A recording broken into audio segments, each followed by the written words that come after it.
On the first Saturday in June, St. Mary Mead looked as though nothing evil could possibly exist in the world.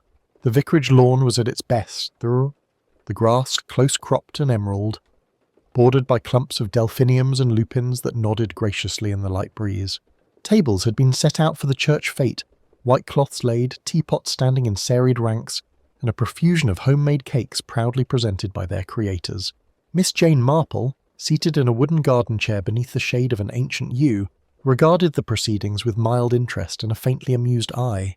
She held her crochet loosely in her spare, capable hands, the immortal baby's jacket growing in delicate pink wool as her gaze travelled from stall to stall.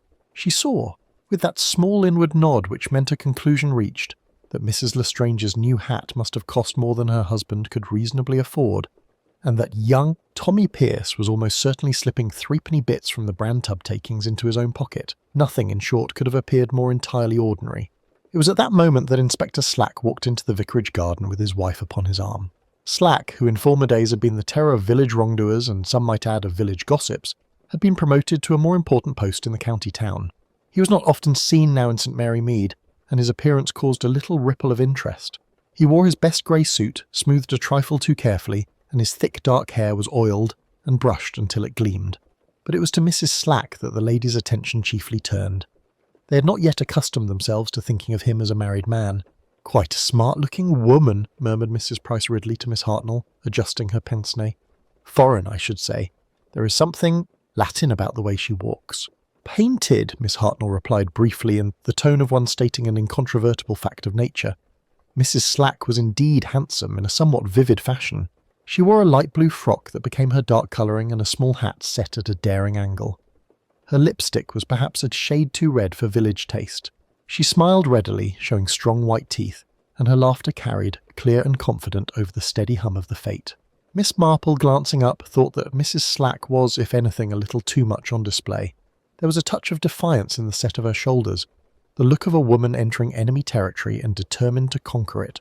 She observed also that Inspector Slack looked faintly uncomfortable, as though he half expected criticism and was resolved to brazen it out. People do so dislike change, Miss Marple reflected to herself, even when it concerns other people's lives and not their own. If you had asked anyone there later, they would have said that everything happened extremely quickly. One moment Mrs. Slack was standing at the cake stall laughing at something the vicar's wife had said. The next, there was a curious choking sound, a movement as of someone swaying on her feet, and then Mrs. Slack pitched forward across the table, upsetting a plate of seed cake as she fell. For a second or two no one moved. It was as though the whole garden had been taken in a photograph. The ladies frozen in attitudes of polite attention, the children arrested in mid-romp, the vicar's hand suspended above the raffle book.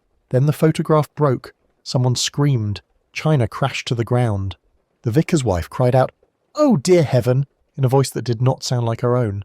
Inspector Slack himself pushed through the little crowd that had already begun to gather, his face curiously pale under its tan. "Stand back, will you? Let her breathe," he said roughly. But Mrs. Slack did not breathe. Within 10 minutes, the fete had ceased to be a village entertainment and had become unmistakably a scene of death. For a heartbeat no one moved, as though the entire fete had been transformed into a tableau, the bunting fluttering above, the vicar's mouth still open on an unfinished word, a child frozen mid-reach toward a plate of rock cakes. Then sound rushed back in a wave. Mrs. Price Ridley's shrill exclamation, the clatter of chairs, someone beginning to sob in great oozy gulps. The vicar's wife, red-faced and flustered, had pushed past Miss Marple and dropped heavily to her knees beside the fallen woman. "Adelaide, Mrs. Slack, can you hear me?" she cried, though anyone with eyes might have seen that the question was futile. Adelaide's face had taken on a curious greyish tinge, her lips faintly blue. One arm dangled at an awkward angle, her fingers still crooked as if grasping for the vanished glass.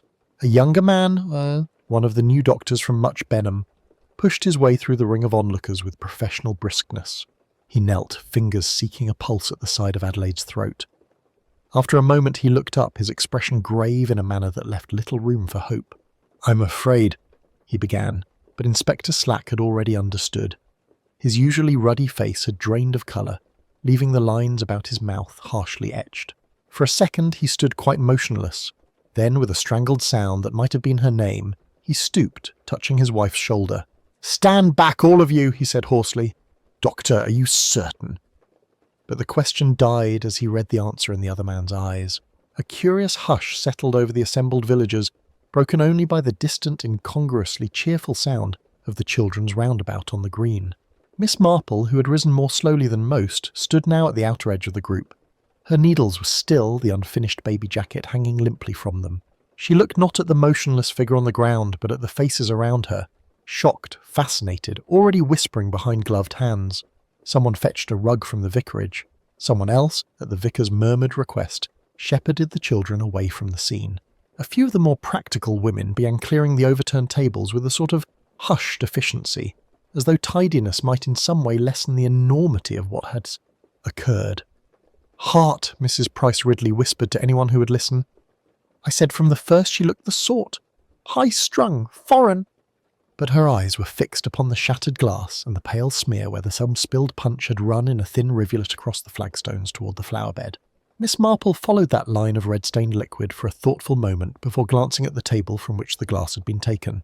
The cut-glass bowl, its silver ladle resting askew, seemed innocent enough. Yet she had lived long in St. Mary Mead and knew how very seldom death arrived without assistance. She began quietly to take notice. The vicar, pale and flustered, raised his hands in a feeble attempt at order.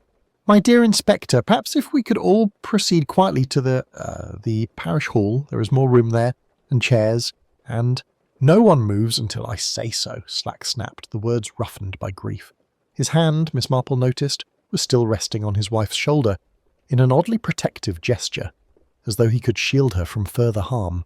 "Doctor Haydock, you'll confirm death formally, then I'll be ringing the station." "Of course," Haydock said, his voice gentler than usual. "But Slack, she is quite certainly beyond aid. There is nothing more we can do for her here. For the living, though—" He glanced around at the ashen faces. "Shock can be dangerous at our age," he added dryly, with a nod toward Miss Marple and the formidable Mrs. Price Ridley. Miss Marple, who disliked scenes, came to the vicar's assistance with quiet tact. "Perhaps, Inspector, it would be best if we all remained within sight, but under rather more comfortable conditions. The parish hall is only a few steps away. I am sure no one intends to flee, and the poor vicar's lawn has had quite a trial already." Inspector Slack hesitated. Authority and anguish warred visibly in his expression. Then, with a curt nod, he relented. "Very well, nobody leaves the church grounds, vicar. Take everyone's names in the hall, no one is to go home. There is nothing so irresistible as an official order to stay put to make English villagers feel they are part of something tremendously important." Within minutes, the guests had drifted, in inquisitive knots, toward the parish hall, voices lowered but not low enough to prevent every whispered speculation from carrying it distinctly to attentive ears. "Poison," breathed Mrs. Price Ridley to Miss Hartnell. "I always said she had an eye about her. Too much colour, in my opinion." "Foreign," Miss Hartnell agreed darkly. "I heard she wasn't his first choice either. That cousin of his in Reading—" "Adelaide was perfectly English, snapped Mrs. Bantry, who had swept in late and was now relishing the drama with horrified fascination. "And if she wasn't, that's no reason to murder the poor woman. Do sit down, Miss Hartnell, you're hovering like a vulture." Miss Marple, settled in a hard wooden chair near the door, appeared absorbed in unpicking a mistake in her knitting. In reality, she was listening very closely indeed. Grief, shock, and fear loosened tongues wonderfully. Already certain disjointed fragments were presenting themselves. A remark about Mrs. Slack's way with gentlemen, a muttered allusion to unpaid bills at the grocer's, a suggestion that she didn't care for village life. Through the open doorway she could see Inspector Slack standing rigidly beside his wife's still form, now decently covered with a white cloth. His shoulders were set in a way Miss Marple had seen before in men who had lost someone dear and had not expected it. She felt a stir of genuine sympathy. Slack could be brusque, even rude, yet he had always been in his own way devoted.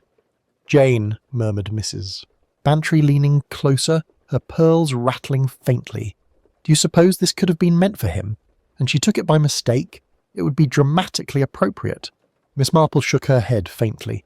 "People rarely poison the wrong person, my dear. Real life is generally much more particular."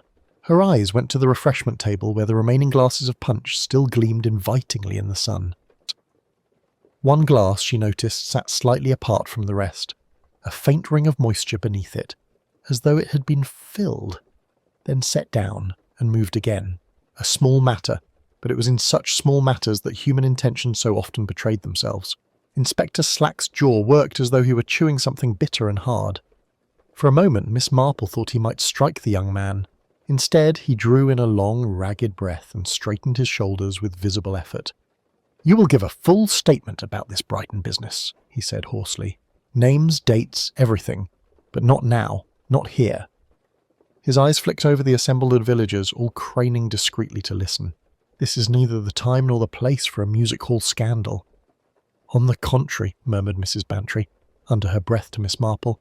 "It is precisely the place. We have an audience." Miss Marple's needles clicked softly. Outwardly, she appeared absorbed in picking up a dropped stitch. Inwardly, her mind was assessing the fresh information.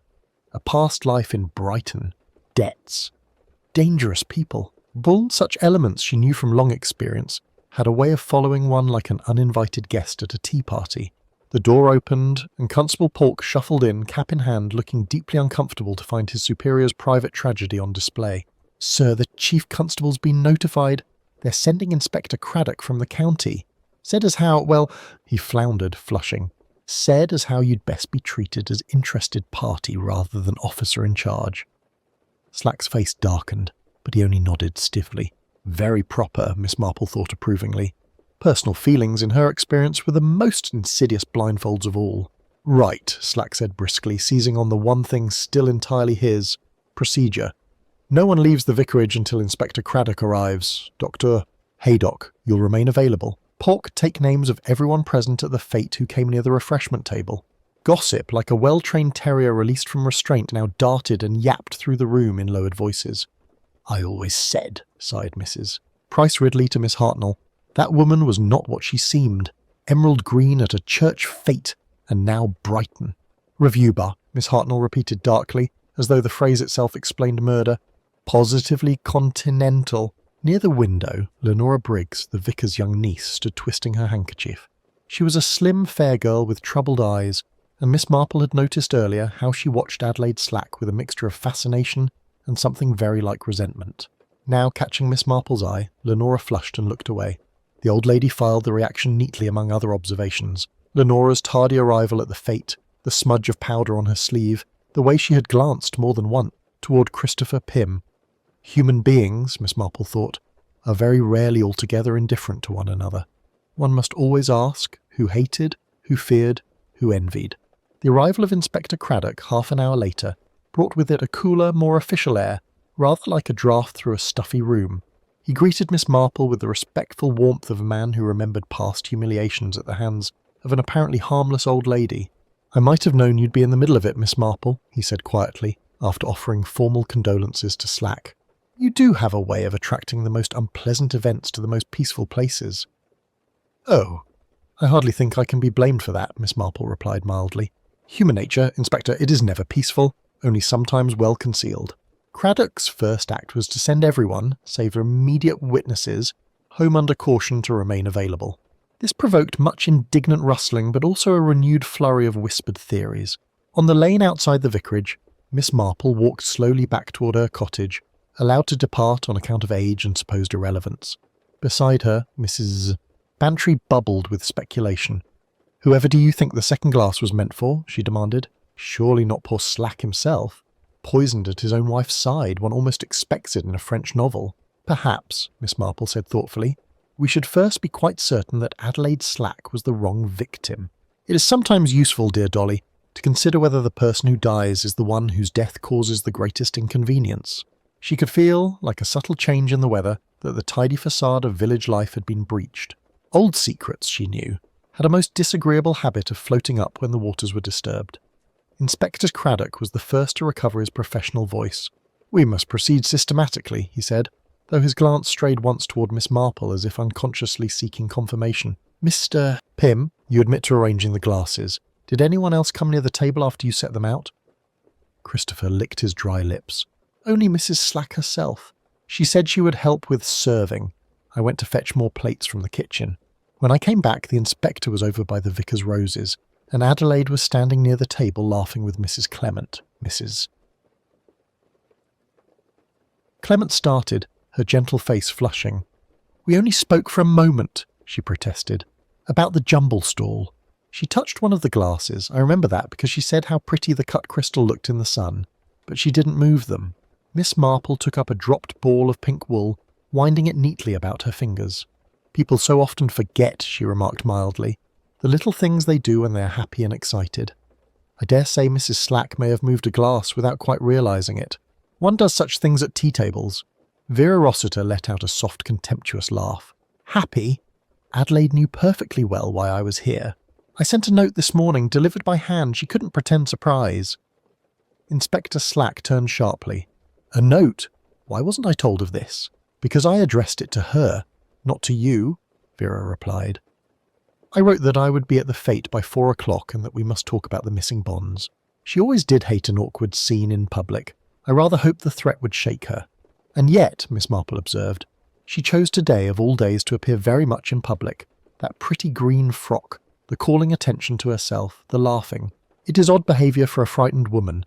Unless, she added gently, she believed she had already found a way out of her difficulties. Inspector Craddock seized on this.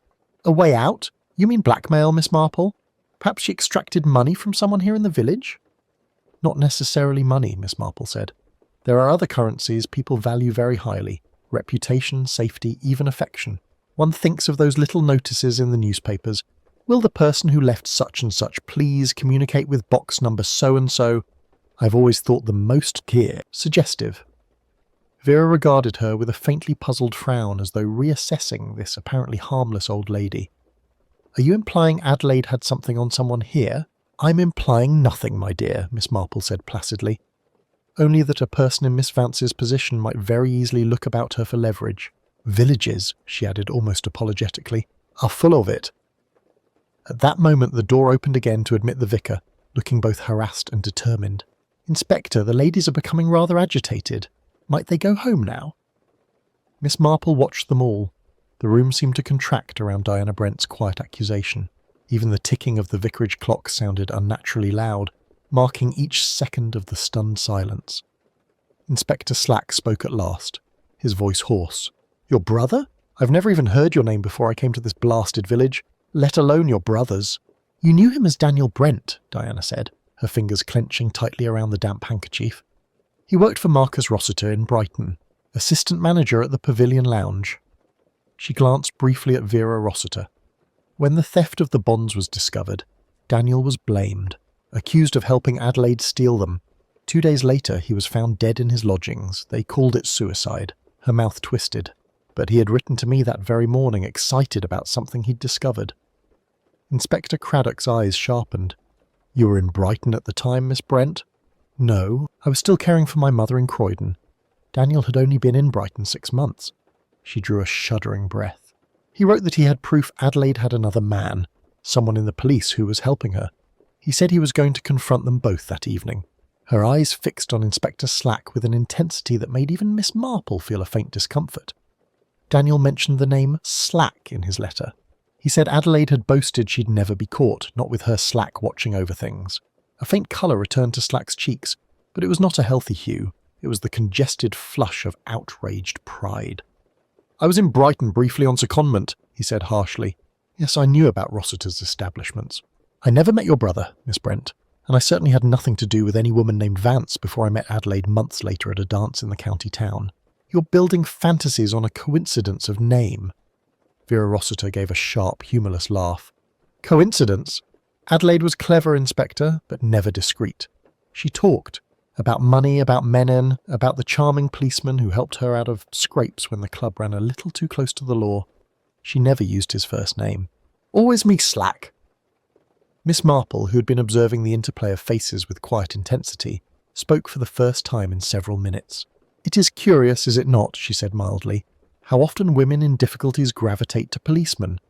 There was the case of little Millie Partridge and Constable Johnson in our very own village, though that ended rather better than this seems to have done. Her tone was conversational, almost rambling, but her eyes rested thoughtfully on Inspector Slack. He met her gaze stubbornly. I won't deny I was involved in Rossiter's investigations, he said. The Brighton force requested temporary assistance from the county when the bonds went missing, but I handled paperwork and interviews. I never so much as bought a drink in that wretched lounge. As for Adelaide, I first saw her months later, far from Brighton. I fell in love with her, yes, fool that I am. But I didn't know about bonds or theft or dead brothers. Yet you married her under a false impression, Diana said bitterly. And Daniel is still dead. Inspector Craddock interposed firmly. We must distinguish between past suspicions and present facts. Whatever may or may not have happened in Brighton, it is today's crime we are investigating. Miss Brent, did you receive this letter of your brother's? Diana hesitated. No. By the time I reached Brighton, his landlady had burned his things out of respect. But she remembered part of the letter. She'd read it, you see. She repeated that name, Slack. And when I read in the local paper that Inspector Slack had married a woman from Brighton, I knew it must be Adelaide. So I came here. With the intention of proving he was a murderer? Craddock pressed. With the intention of watching, Diana corrected quietly. I thought... She swallowed. I thought if Adelaide feared him, if there was something between them, it would show. Miss Marple's needles clicked softly. And did it show, my dear? Diana's eyes filled with tears. No, that's the worst of it. She seemed fond of him, almost grateful. I began to doubt myself, to doubt Daniel. She looked suddenly very tired. But when I heard they would both be at the fete, I thought I might overhear something. In a crowd, people are careless. Inspector Craddock considered this. Yet you had no hand in arranging the punch, in writing anonymous notes, or in acquiring cyanide. Of course not, Diana cried. I came early to steady my nerves, that's all. Miss Marple watched her intently. The girl's grief was genuine, she decided, and her hatred oddly unfocused, as though directed at a shadow rather than a man of flesh and blood. It seems to me, Miss Marple said, her voice so gentle it barely carried, that Brighton has followed both Inspector Slack and his unfortunate wife here to St. Mary Mead. Bonds, dead brothers, and now murder. That sort of thing doesn't happen by chance. She glanced toward the window where the fading afternoon light had taken on a chill grey quality. When old sins come to light, she added softly, they seldom do so alone. Inspector Craddock broke the heavy silence first. What you're all describing is a web of blackmail and complicity surrounding Adelaide Slack. Adelaide Vance. She had leverage over several people, including at least one sitting in this room, and she died by cyanide in a public place using a method that required advanced planning and intimate knowledge of today's arrangements. He glanced toward Miss Marple almost unconsciously, as though seeking silent confirmation that his reasoning held. She gave the faintest of nods, her expression that of a kindly aunt gratified by a promising child's progress. Let us be orderly, Craddock continued. We have 4 principal threads: the Brighton thefts, the death of Gerald Brent, the drowning of Mr. Argyle, and Adelaide's marriage to Inspector Slack. All of them converge on our victim. But we must still determine who handled that poison vial, and who had the opportunity to tamper with those glasses. The vial itself is common enough, Doc observed, a chemist's bottle of the sort used for volatile compounds. We shall have to trace local purchases of cyanide, ostensibly for vermin control, photography, or metalwork. Miss Marple's eyes brightened almost imperceptibly. Metalwork, yes. I was just thinking of that only last week when I took my silver teapot to be repaired. Mr. Penny at the ironmonger's mentioned he'd had to special order cyanide crystals for someone doing amateur electroplating. Penny! Mrs. Clement exclaimed. Why, he said something similar to me only last month. That one of the village gentlemen was embarking on scientific experiments and required dangerous substances. Inspector Craddock turned sharply. Which gentleman, Mrs. Clement? She hesitated, knitting her brows. I can't quite recall. It was in connection with the church railings, I think. Some discussion after evensong. Perhaps Colonel Melchett? No, he objected to the cost. It might have been the Reverend himself, Miss Marple suggested gently. Though I rather doubt that. Our vicar is much too practical to experiment with chemicals. If I may venture a guess, I'd say Mr. Leonard Harcourt. A collective murmur ran through the room. Mr.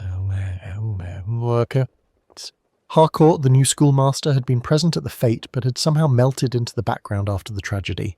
He was precisely the sort of earnest young man to attempt improving experiments. Inspector Craddock seized on the point at once. Where is Harcourt now?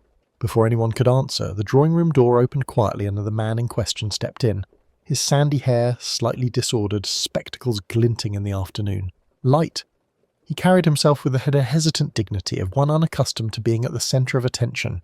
You wish to see me, Inspector? He asked, his tone more resigned than surprised. Constable Polk mentioned that my name had come up. Miss Marple studied him with interest. The schoolmaster's clothes were dusty at the knees, as though he'd been kneeling in the garden. There was a faint ink stain on his right cuff, and his eyes, earnest brown eyes, behind the spectacles, held a deeply troubled look that did not, she thought, stem solely from Adelaide's death. "Mr. Harcourt," Craddock said evenly, "we have reason to believe someone in the village recently obtained cyanide for experimental purposes. You have something to tell us, I think." Harcourt let out a long breath, as though relieved to have a burden named aloud. "Yes, I purchased a small quantity from Penny 6 weeks ago, for electroplating experiments with the older boys. You may examine my laboratory in the schoolroom. The bottle will be there, sealed and accounted for.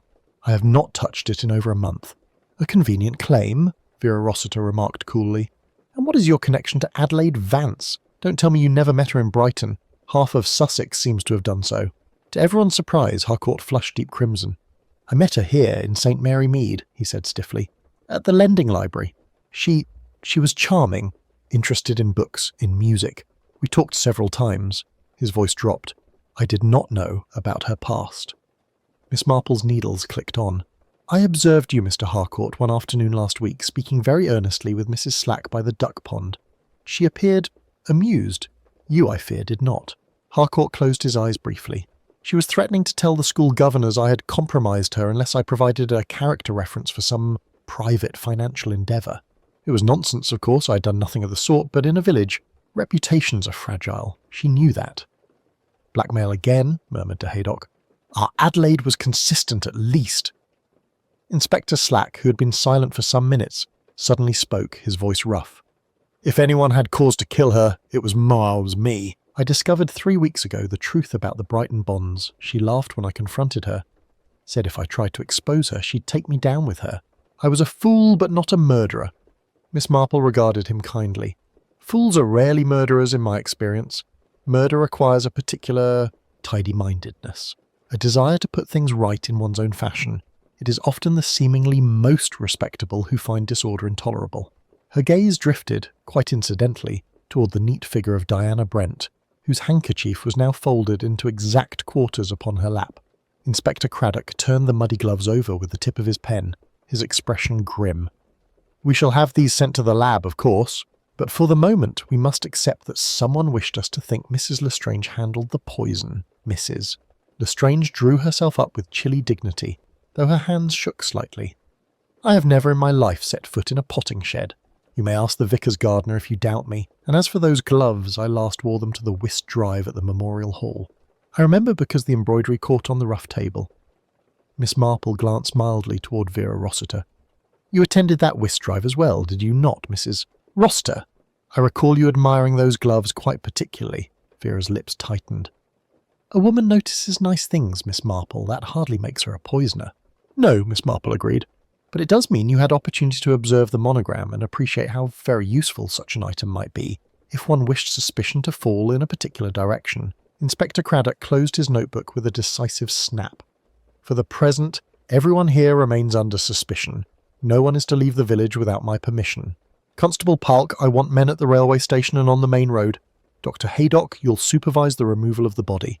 Miss Marple," he hesitated, then added with a faint smile, "I would value any observations you care to share. Unofficially, of course." Miss Marple inclined her head modestly.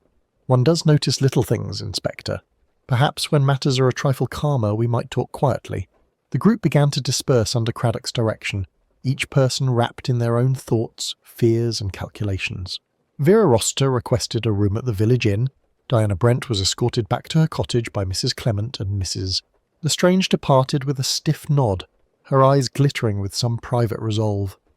It was not until much later, when the summer evening had drawn in and sent him, Mary Mead lay under a gentle veil of dusk, that the next disturbance shattered the uneasy calm. Miss Marple, seated by her bedroom window overlooking the lane, heard the sudden clatter of hooves and wheels, followed by urgent knocking at the vicarage door below. She rose, wrapped her shawl around her shoulders, and made her way downstairs with the quiet swiftness of a much younger woman. In the vicarage hall she found Inspector Craddock speaking in low, urgent tones with Constable Palk, whose helmet was askew and whose breath came in short gasps. "Found him in the schoolyard, sir," Palk said hoarsely. "Mr. Harcourt unconscious on the ground beside the laboratory door. Smell of almonds everywhere. Looks like he tried to do himself in." Miss Marple's eyes sharpened. Tried, Constable? Then he's not dead? Not yet, ma'am, Dr. Haydock answered, emerging from the study where he had been hastily summoned. It appears to be a sub-lethal dose, enough to render him gravely ill, but not, I think, to kill him if we act swiftly. Craddock, this is no straightforward suicide. The bottle in his hand is labelled carbolic and contains only water. The real poison was on the rim of his own hip flask. Craddock swore softly. So someone has now attempted to murder a second person in connection with this case. Harcourt knew too much, or was meant to appear guilty beyond doubt. Miss Marple's fingers tightened momentarily on her shawl, then relaxed. You see, Inspector, she said gently, the pattern is emerging quite clearly now. This is not merely the story of one wicked woman and those she wronged. It is the story of someone who believes very deeply in tidying up loose ends. Her gaze drifted toward the darkened lane where the school lay, and beyond it the quiet cottages of St. Mary Mead. Somewhere among those peaceful roofs and carefully tended gardens moved a mind as methodical as her own knitting, only its chosen pattern was death. And Miss Marple, who had spent a lifetime observing human frailty in all its modest disguises, knew that the next move in this deadly game would have to be hers. The first drops of evening rain ticked more insistently against the panes, blurring the garden beyond into a watercolour wash of greens and greys. Someone had lit the lamps. Their soft yellow light gathered the room into a closer circle, as though drawing the players in this strange drama nearer together. Inspector Craddock closed Adelaide's notebook with a decisive snap. We must, I think, face the obvious. Mrs. Rossiter had both motive and opportunity. She admits to a final meeting yesterday, substantial payments, and she understood the significance of the Queen of Spades. A fitting signature for a last deadly transaction. Vera's eyes flashed. If I meant to kill Adelaide, Inspector, I'd have done it years ago in Brighton, where questions were fewer and the sea is very deep. I came here to settle matters, not to invite public spectacle. She drew a steadying breath. And I didn't know she'd married. Her note simply gave this village and a time. Miss Marple, from her quiet corner, regarded Vera thoughtfully. Yet you recognise Mrs. Lestrange at once as a fellow patron of Mr. Rossiter's establishments. And I fancy, my dear, that you recognise more than that when you walked onto that lawn this afternoon.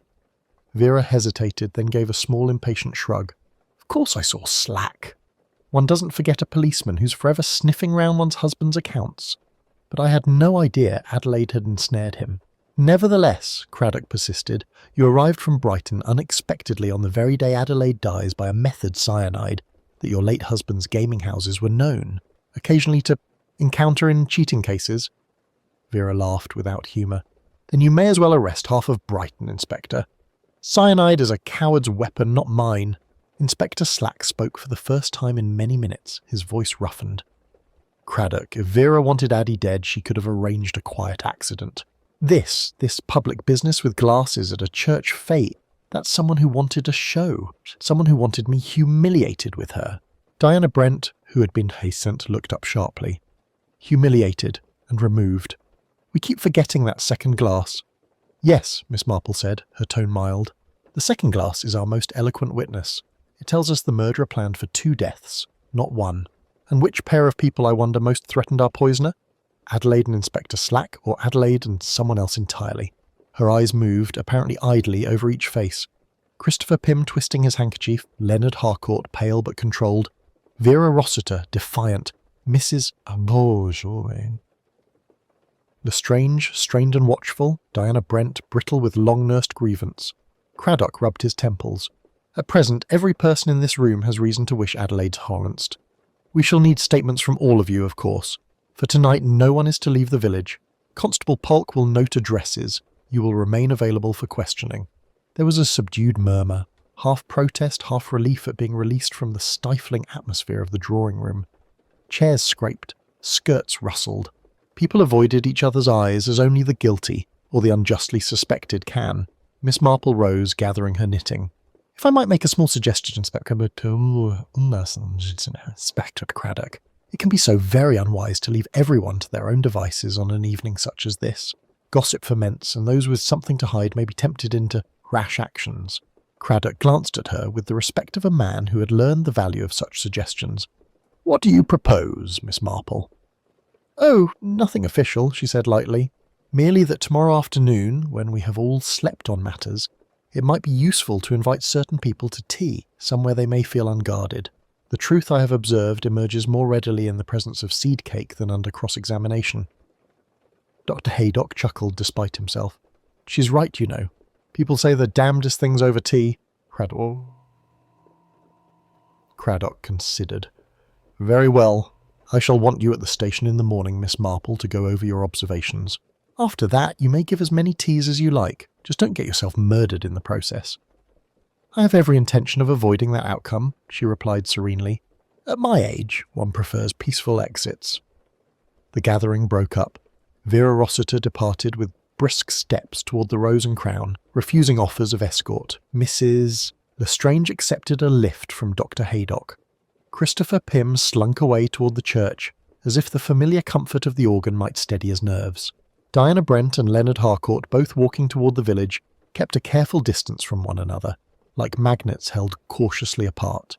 Later in the close, lamplit quiet of her cottage, Miss Marple sat alone with her thoughts and her knitting. Outside, the rain had settled into a steady patter on the thatch. The village, to all appearances, slept. Yet somewhere beyond her lace curtains, someone else was very much awake. At the Rose and Crown, Vera Rossiter sat in the small private parlour, a glass of brandy touched before her. The landlord's wife had brought a tray of sandwiches and promised to send up hot water for washing. Left alone, Vera reached into her travelling case and drew out a flat leather document wallet. She opened it, revealing only a single playing card, the Queen of Spades. Her hand moved toward it, then stopped. For the first time that day, genuine fear flickered across her features. The door latch clicked softly. I told you not to come here, Vera said, without turning. It's too risky after what happened. The voice that answered was low and controlled, carrying a note of weary contempt. On the contrary, Mrs. Rossiter. This is precisely the moment when we must speak plainly. Adelaide is dead. The game has changed. There was the faintest scrape of a chair pulled out. Vera's knuckles whitened on the edge of the table. You arranged this, she whispered. You used Marcus's card, his symbol. You made it look as though I had followed her here. A soft, humourless laugh. My dear, you followed her long before today. You merely lacked the courage to act. I, on the other hand, am rather more decisive. The rain beat harder against the window.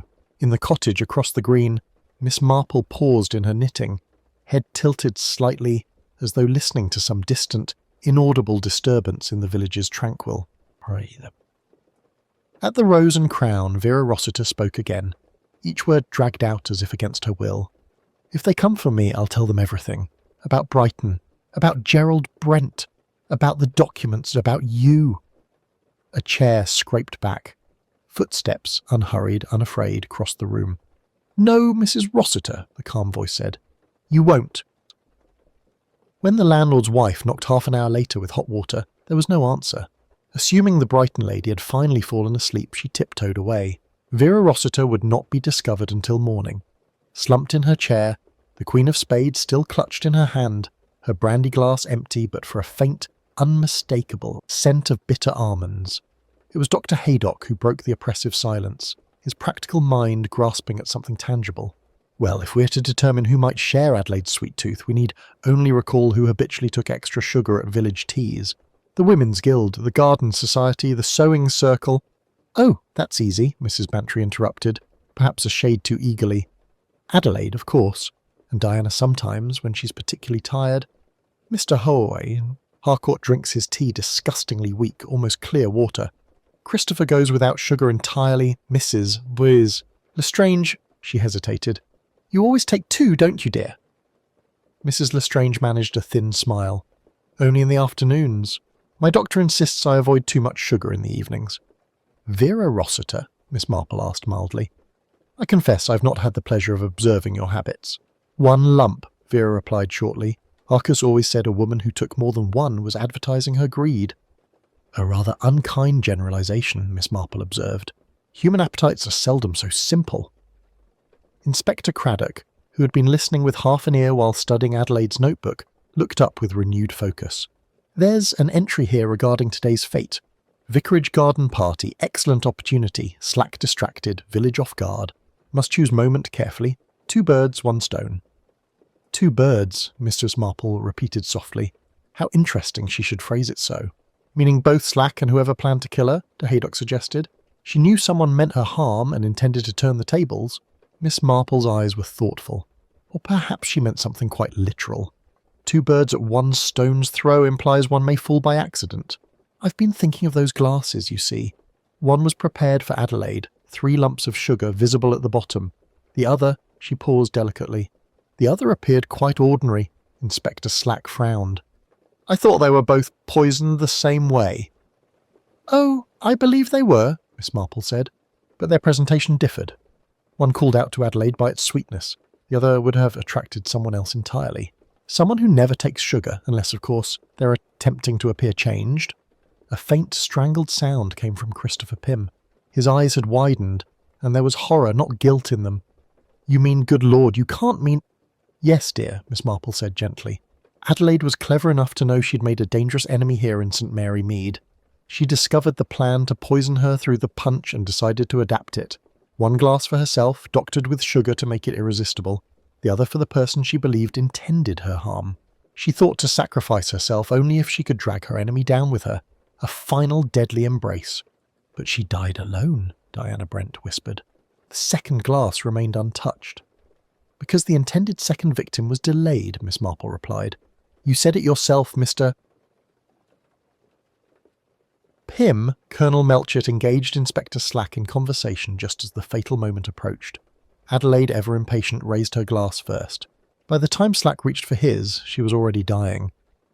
Inspector Craddock's brows drew together. Then you're saying the 2nd glass was meant for Slack after all? Miss Marple shook her head very slightly. No, Inspector Slack never takes sugar, and Adelaide knew that perfectly well. But she also knew something else, something she recorded rather pithily in her notebook. C. Pym, sobriety questionable, recent vow to abstain, must test his resolve. Christopher swallowed hard. I promised to Haydock I'd give up strong drink. He said my nerves couldn't bear it. I've been avoiding the punch at village events for weeks. Exactly, Miss Marple said. Yet today you hesitated by the table. Adelaide expected you to weaken. She counted on your breaking your vow and reaching for that 2nd glass, the normal-looking one. 2 birds, 1 stone. Christopher buried his face in his hands. If Colonel Melchett hadn't dragged me off to discuss the hymn selection, I might have... Yes, Miss Marple said, and there was unexpected kindness in her voice. You might have, but you didn't. Which leaves us with one curious question, doesn't it? If Adelaide stole the poison and laid her own trap, who prepared the original plot she feared? Who slipped the instructions? Under your door, who procured the cyanide in the first place? Who borrowed Mrs. Lestrange's gloves? Her eyes moved slowly, almost apologetically, to one corner of the room where someone had been growing increasingly rigid, as if turned quietly to stone. The answer, I think, lies not in Brighton at all, but here in St. Mary Mead. Not among Adelaide's old accomplices, but among her more recent victims. Someone who understands chemicals, who knew of Christopher's vow, who was fully aware of Adelaide's blackmail ledger because they had seen it with their own eyes. Someone who, quite as much as Diana Brent, had a brother destroyed by Adelaide's schemes. Leonard Harcourt's lips parted, then closed again. His hands, usually so steady with chalk and books and boyish mischief, were clenched so tightly his knuckles shone white. For the first time there was something dangerous in his quiet eyes. Miss Marple sighed almost regretfully. You see, Mr. Harcourt, a village is very like a classroom. One learns to see who cheats, who bullies, who suffers in silence, and who finally decides to strike back. The room had grown close with the weight of too many people and too many secrets. The rain at the windows had settled into a steady, enclosing drizzle that seemed to draw the walls nearer. Mrs.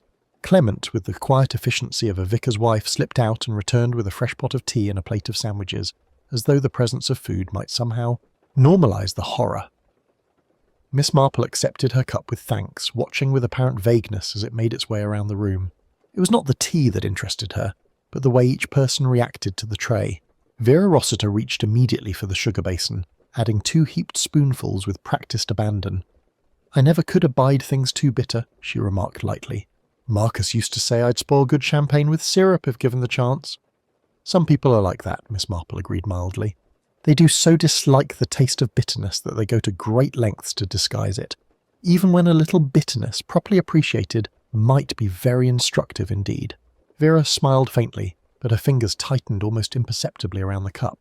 Inspector Craddock, who had learned to recognise Miss Marple's apparently rambling remarks as deliberate probes, set down his own saucer. You have something particular in mind, Miss Marple? Oh, merely a recollection. She sipped delicately.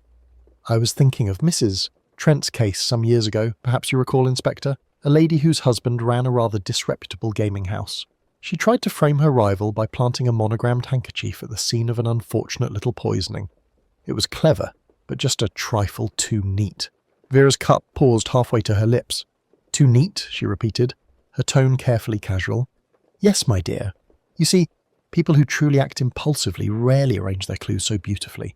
It is only those who plan very carefully indeed who find time to embroider their work with little touches, a dropped glove, a conveniently incriminating bottle. Rather like our unfortunate discovery in the compost heap."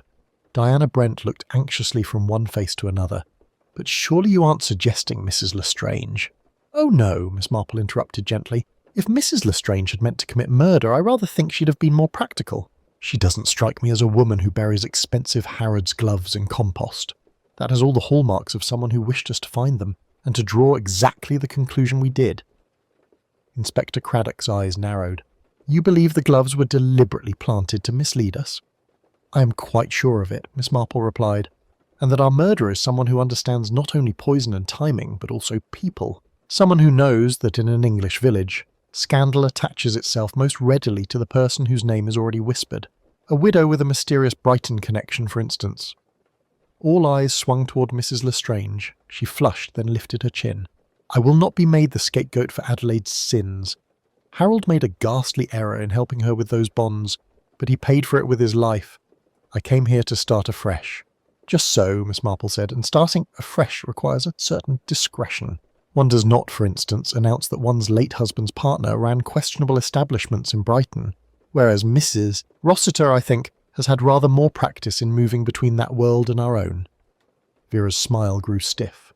"If you mean gaming houses and such, I never involved myself in Marcus's business. I merely inherited the debts." "And the symbols," Miss Marple added softly. "The Queen of Spades, for instance. Adelaide would have known it as Marcus's sign, but only someone connected very closely indeed to Marcus would think to use it again, to send a message, to enclose with anonymous instructions and money." A faint tick appeared at the corner of Vera's mouth. "Are you accusing me of writing that note to the young organist?" "Not accusing," Miss Marple corrected gently. "Merely observing that the Queen of Spades meant fear and obedience in your late husband's establishments. It would be an odd choice for anyone else, unless our murderer also wanted Adelaide to believe she was dealing with an old familiar devil from her past." Inspector Slack's hand closed slowly around the edge of the table. "That's why she seemed so unsettled last night," he said hoarsely. "She kept asking whether anyone from Brighton had written to me. Said she felt the old ghosts stirring. She thought someone connected to Marcus had found her again." Vera's cup rattled against its saucer. "And why shouldn't she think so?" she demanded, a little too quickly. Plenty of people in Brighton had cause to hate her. Miss Marple's blue eyes regarded her over the rim of her teacup, mild, almost apologetic. "Yes, my dear, but very few of them would know precisely when Inspector Slack and his wife were to attend the vicarage fete. Fewer still would know how to manipulate Mr. Pym with a mixture of money and theatrical symbolism, or to appear in Saint. Mary Mead today at just the right moment, with just the right story, to direct our suspicions toward Brighton and away from themselves." Vera Rossiter's face had lost its colour entirely. For the first time since her dramatic entrance, she looked less like a woman in command of the situation and more like someone who had miscalculated the depth of the water she was wading in. "Mrs. Rossiter," Miss Marple said gently, setting down her cup, "I wonder if you would indulge an old woman with one small favour. Would you be so kind as to tell us, without embellishment this time, precisely where you were at 10 minutes to 4 this afternoon? By the following afternoon, St. Mary Mead lay under a pale, deceptive sunshine, as though the village wished to pretend nothing dreadful had occurred. In Miss Marple's small sitting room, the chief actors in the tragedy were gathered once more. Inspector Craddock, Inspector Slack, de Haydock, Vera Rossiter, Mrs. Lestrange, Leonard Harcourt, Christopher Pym and Diana Brent. Miss Marple poured tea with her usual unhurried grace. She added 2 heaped spoonfuls of sugar to Diana Brent's cup without asking. Diana took it automatically, by long habit, then seemed to realise she had been watched. A faint, betraying flush crept up from her collar. "I always think," Miss Marple observed in her mildest tone, "that people's little tastes are so revealing. Some like things very sweet indeed. It often goes with a very decided view of what other people deserve, particularly in the matter of justice." Inspector Craddock set down his cup. "You told me this morning you believed you saw the whole pattern now, Miss Marple. I'm bound to ask you to state it plainly. We have a woman poisoned, a second glass prepared, and half the village under suspicion." "But of course," Miss Marple said, "it's really quite simple. When one remembers that murderers are human beings, not stage villains. There was only one person who both passionately desired Inspector Slack's ruin and had an equal long-standing hatred for Adelaide. Only one who built her life round that hatred, and who knew the Brighton story almost as well as Adelaide herself." She turned her gentle gaze on the librarian. "Miss Brent." Diana's cup rattled sharply in the saucer. "That is monstrous," she whispered. "I hated her, yes, for what she did to Gerald, and I believed Inspector Slack helped her, but I am not a murderer." "Oh, my dear, I'm afraid you are," Miss Marple replied, with genuine sorrow. "You came here deliberately to watch Inspector Slack, having read your poor brother's diary over and over. That diary mentioned a policeman, Adelaide, Marcus Roskister's Queen of Spades, forged papers, and a jeweller on Preston Street. It did not name Inspector Slack. You supplied that name yourself." Diana's eyes flashed suddenly. "He closed the case in a day. He called it suicide. Gerald was left-handed, yet the revolver was in his right. Adelaide vanished with the bonds. What was I to think?" "That he was hasty and foolish, perhaps," Miss Marple said gently, "as men sometimes are where a pretty woman is concerned, but not that he conspired in robbery and murder. Adelaide used him, as she used Mr. Argyle, Mr. Rossiter, so many others. She hoarded their weaknesses in her little notebook. You learned about that notebook from Adelaide herself when she dangled her proof before you and demanded money for it." Miss Marple's knitting lay untouched in her lap now. Her hands were folded, very still. "You were the only one with cause to wish both Slacks dead. You arrived early at the fete, hovered near the refreshment table, and you, not Mrs. Lestrange, knew where those monogrammed gloves had gone, because you heard about them at the Institute and again at the library." Leonard Harcourt stirred unhappily. "The cyanide," he murmured. "The bottle in the school cupboard. I thought I had not fastened it properly." "You fastened it quite well, Mr. Harcourt," Miss Marple said, but Miss Brent offered, so helpfully, to rearrange the science shelves with you. A teaspoonful gone from a large bottle is easily overlooked. She decanted it into a little vial, used Mrs. Lestrange's gloves, and, while poor Mrs. Bantry was in the kitchen, poured it into the 2 glasses Mr. E.'s. Pym had so obligingly set out, one sugared for Adelaide, the one beside it for Inspector Slack. Diana's face had gone grey. "If he had only taken it at once," she said dully, "it would have been finished. Both of them, Brighton and all its filth, finished. But real people do not move to order, like soldiers on parade," Miss Marple replied. "They hesitate, they talk to the vicar, they look for their wives. And so Adelaide, exultant from your forged final payment note and the Queen of Spades you copied from Gerald's diary, snatched up her glass first. You killed her, and failed to kill the man you had so patiently elected to hate." No one spoke. Outside, the faint chime of evensong drifted across the June air. At last Inspector Craddock rose. "Diana Brent," he said quietly, "I'm afraid I must ask you to come with me and make a statement." She stood up slowly. For a moment it seemed she might protest. Then something in her seemed to break. Without a word, she allowed Constable Polk to take her arm and lead her out, the sound of the closing door falling very soft in the little room. Dr. Haydock let out a long breath. "You have a grim mind, Miss Marple." "Oh, no, Doctor," Miss Marple said, almost reproachfully. "Only a remembering one. There was a girl in our village once who nursed a hatred very like Miss Brent's. It ended badly, too. Hatred is so extravagant, it always spends far more than it can afford and never buys back what was lost." She reached for her knitting. The tiny pink jacket was almost finished now. Only a few neat stitches remained. As her needles clicked quietly, the ordinary sounds of the village, children's voices, a distant cart, the vicar's bell, floated in at the open window. Life in St. Mary Mead would go on, as it always did, but with a faint new wariness, a sense that even a church fete and a glass of punch might conceal the darkest currents of human passion. Miss Marple, who had seen so many patterns of wickedness and sorrow woven into village life, bent her head over the soft wool. There were dropped stitches, to be sure, and knots that could not quite be smoothed out. Yet, when one stood back, a pattern emerged all the same. It was not a pretty pattern, but it was, she reflected, very true to life.